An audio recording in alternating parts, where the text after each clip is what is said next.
Okay, long story short, I got into tarantula. Long story short, though, I am rehousing this tarantula now.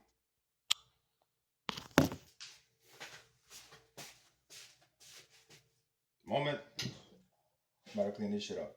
Now that I finally got it done, I'm gonna put it in my repti soil.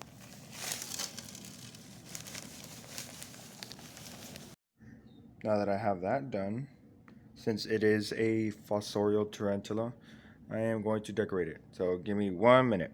I'm gonna give it a little water dish so that it can deal with some water to drink and whatnot.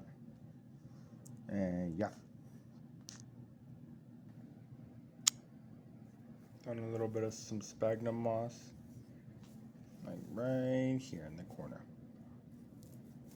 Oh yes, and I have my other tarantulas.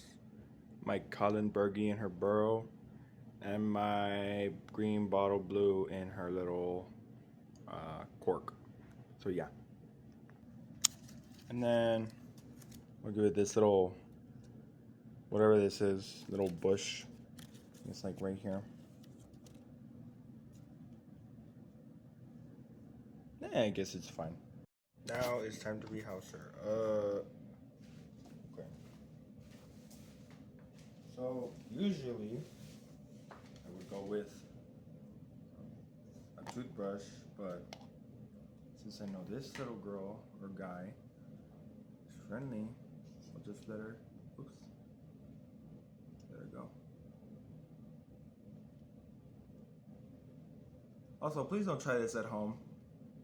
Most tarantulas will throw urticating hairs, and you do not want urticating hairs on your skin, eyes, or mouth, because it's like fiberglass. And there you go. I think she likes it. I hope she does. Uh-oh. And she's trying to get out. Look. Wow. I think she'll like it eventually. Anyways, like and subscribe.